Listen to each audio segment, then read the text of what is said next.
Shweta Shukla and you are watching crux of law academy. आज हम बात करेंगे चैप्टर 2 में सेक्शन 14 की, जो बात करता है रूल अगेंस्ट परपेचुइटी की। किसकी बात करता है? रूल अगेंस्ट परपेचुइटी की। लेकिन सेक्शन 14 को पढ़ने से पहले हमें सेक्शन 13 का जानना बहुत जरूरी है।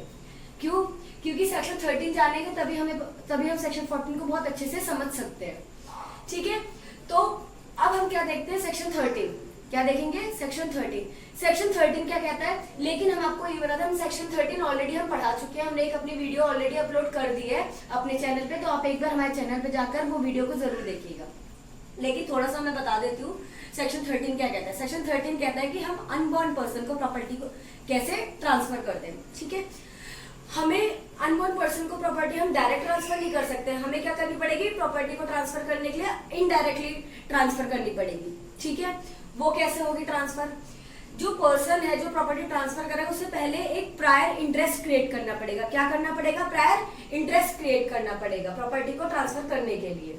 ठीक है, लेकिन जो प्रायर इंटरेस्ट क्रिएट किया गया है, जो अल्टीमेट बेनिफिशियरी है, मतलब जो अनबॉर्न चाइल्ड है, उसको हम जो प्रॉपर्टी देंगे वो क्या देंगे? पूरी एब्सोल्यूट प्रॉपर्टी ट्रांसफर करेंगे। ऐसा नहीं कि तुम्हारे मरने के बाद, अनबॉर्न पर्सन के मरने के बाद वो प्रॉपर्टी किसी और को चले जाए। नहीं, वहां बोल देंगे कि वो प्रॉपर्टी सिर्फ और सिर्फ अनबॉर्न पर्सन की होगी। बाद में अनबॉर्न पर्सन जो पैदा होने के बाद वो किसी को भी दे सकता है। ठीक है, जैसे ही वो पैदा होगा वो वेस्टिंग इंटरेस्ट उस प्रॉपर्टी पे उसका वेस्टिंग इंटरेस्ट एक्वायर कर लेगा वो। ठीक है, अब बात करते जो प्रायर इंटरेस्ट, जो पर्सन है जिसके ऊपर हमने प्रायर इंटरेस्ट क्रिएट किया गया, वो अगर मर जाता है पहले ही, अनबॉर्न पर्सन के होने से पहले, तो प्रॉपर्टी ट्रांसफर जो होगी वो वैलिड ट्रांसफर नहीं होगी। तो इसलिए क्या कहा गया है? जो प्रायर इंटरेस्ट के मरने से पहले अनबॉर्न पर्सन को पैदा हो जाना चाहिए, तो वो प्रॉपर्टी क्या मानेंगे? वो वैलिड ट्रांसफर माना जाएगा। ठीक है, अब बात करते हैं रूल अगेंस्ट परपेचुइटी की, जिसको हम डबल पॉसिबिलिटीज भी बोल सकते हैं और rule against remoteness of wasting. पहले हमें समझना होगा परपेचुइटी क्या होता है। परपेचुइटी का मतलब होता है कंटिन्यूअस और अनएंडिंग ट्रांजैक्शन, जो लगातार चलती ही रहती है। प्रॉपर्टी ट्रांसफर होती है एक जनरेशन से दूसरी जनरेशन, दूसरी जनरेशन से तीसरी जनरेशन। मतलब यहाँ पे क्या होता है? किसी प्रॉपर्टी को हम एक ही जनरेशन में ही ट्रांसफर करते रह जा रहे हैं, तो उसको क्या करते हैं? टाई अप कर देते हैं। ठीक है, कहते हैं मतलब property tied up for indefinite period के लिए। हम एक ही जनरेशन में इंडेफिनेट पीरियड के लिए उस प्रॉपर्टी को अपने ही जनरेशन में ट्रांसफर करते जाते हैं। ठीक है, प्रॉपर्टी हम ट्रांसफर कर रहे हैं किसके लिए? एक ही जनरेशन में इंडेफिनेट पीरियड के लिए। अब इंडेफिनेट पीरियड के लिए मतलब कैसे हो सकती है प्रॉपर्टी ट्रांसफर? अब हम जानेंगे अब की प्रॉपर्टी कहाँ पे परपेचुइटी कैसे अराइज होता है। क्या जानेंगे? हम बात करते हैं परपेचुइटी कैसे अराइज होती है। परपेचुइटी अराइज होती है दो तरीकों से। पहली, जहाँ पे हम ट्रांसफरी से उसका पावर ऑफ एलिनेशन ले लेते हैं, कि मतलब वो किसी और को ट्रांसफर कर ही नहीं सकता प्रॉपर्टी को। ठीक है, अब हम देखते हैं जैसे सेक्शन 10 में कहा गया था कि कोई भी ऐसी कंडीशन लगाना जो ट्रांसफरी को प्रॉपर्टी डिस्पोज करने से रोकता है या फिर उसको यूज करने से रोकता है, पूरी तरीके से उपयोग करने से रोकता है, तो वहां पे वो कंडीशन क्या मानी जाएगी?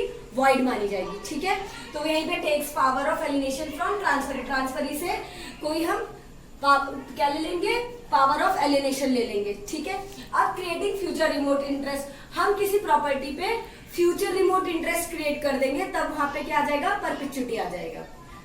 रूल अगेंस्ट परपेचुइटी इन सब चीजों को रोकने के लिए बना है। क्या बना है? किसी भी प्रॉपर्टी को हम टाई अप कर देते हैं, उस चीज को रोकने के लिए क्या बना है? Rule against perpetuity. अब क्या है? प्रॉपर्टी हम जो ट्रांसफर कर रहे हैं, एक नहीं कर रहे, अब सिर्फ जनरेशन टू जनरेशन कर रहे हैं, वो उस प्रॉपर्टी का यूज कोई और पर्सन नहीं कर सकता। वो सोसाइटी में सर्कुलेट क्या होगी? नहीं हो पाएगी प्रॉपर्टी सर्कुलेट। जब प्रॉपर्टी सर्कुलेट नहीं हो पाएगी तो उससे क्या होगा? प्रॉपर्टी खराब भी हो सकती है, डिस्पोज हो जाएगी। कैसे? खराब होके, ठीक है, डिस्ट्रक्शन हो जाएगा उसका। और क्या होगा? प्रॉपर्टी जब सर्कुलेट नहीं होगी तो उससे क्या होगा? उससे और लोगों का भी लॉस होगा, और से क्या होगा? गवर्नमेंट का लॉस होगा। ठीक है, गवर्नमेंट का लॉस हो जाएगा। और गवर्नमेंट का लॉस कैसे होगा?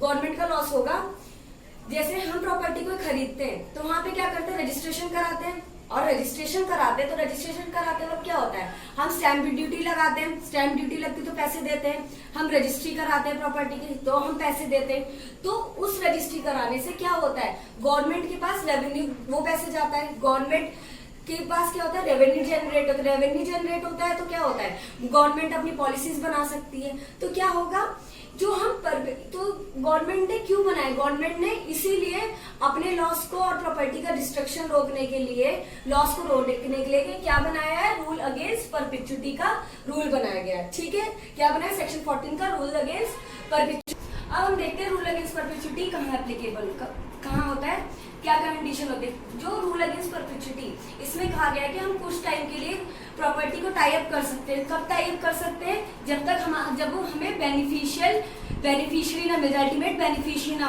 मिल जाए प्रॉपर्टी का। ठीक है, तब तक हम एक दूसरे से तीसरे सक्सेसिवली प्रॉपर्टी को ट्रांसफर कर सकते हैं। जैसे अल्टीमेट बेनिफिशियरी हमें मिल जाता है तो हमारी प्रॉपर्टी क्या हो जाती है, वहां पे टाई अप नहीं होगी। वहां पे क्या होगा, हम उस प्रॉपर्टी को किसी और को भी ट्रांसफर कर सकते हैं उस जनरेशन से हटा के। ठीक है, अगर हम उसको क्या करते हैं, अल्टीमेट बेनिफिशियरी मिल गया, उसके बाद भी हम उसी जनरेशन में प्रॉपर्टी ट्रांसफर करते हैं, तो वहां पे क्या एप्लीकेबल होगा, रूल अगेंस्ट परपेचुइटी एप्लीकेबल होगा। और दूसरा कंडीशन क्या देखेंगे हम रूल अगेंस्ट परपेचुइटी का, कि जो बच्चा है 18 साल का हो जाता है, 18 साल तक बच्चा नहीं होता, तब तक हम उस प्रॉपर्टी को संभाल के रखेंगे, अपने पास रखेंगे, उसको ट्रांसफर करते रहेंगे। ठीक है, और जैसे ही वो 18 साल का हो जाएगा, 18 साल के बाद होते ही उसको प्रॉपर्टी ट्रांसफर हो जाएगी। ठीक है, अब बात इतनी आप लोगों को समझ में आ गई। अब बात करते हैं इसके ऑब्जेक्ट क्या हो सकते हैं रूल अगेंस्ट परपेचुइटी के। ऑब्जेक्ट ये होगा, जो हमारी प्रॉपर्टी को है, जो उसको हम एक्टिवली और फ्रीली हम सर्कुलेट कर सकेंगे सोसाइटी। मैंने आपको बताया था कि क्योंकि अगर प्रॉपर्टी सर्कुलेट नहीं होती तो क्या होता है, उससे हमें लॉस होता है, हमारी सोसाइटी को लॉस होता है। इवन हमारा क्या होता है, अब देखो सोसाइटी का लॉस भी कैसे होता है, हम एक दूसरे को जान नहीं पाएंगे, हमें कोई प्रॉपर्टी लेने का मन है, हम उस चीज प्रॉपर्टी को हम ले भी नहीं सकते, वहां पे फाइनेंशियल लॉस भी हो जाता है। ठीक है, और अब क्या है, हमने देख लिया रूल अगेंस्ट परपेचुइटी क्या होती है, हमने समझा कि कैसे अराइज होती है रूल अगेंस्ट परपेचुइटी और उसके कंडीशंस क्या क्या है और परपेचुइटी का मतलब क्या है। ठीक है, अब नेक्स्ट वीडियो में हम देखेंगे एसेंशियल्स देखेंगे और एक्सेप्शंस देखेंगे, जो बहुत ही इंपॉर्टेंट है प्री और मेंस दोनों के लिए। ठीक है, आई होप आपको मेरी वीडियो समझ में आई हो। So please like and subscribe my channel. Thank you so much.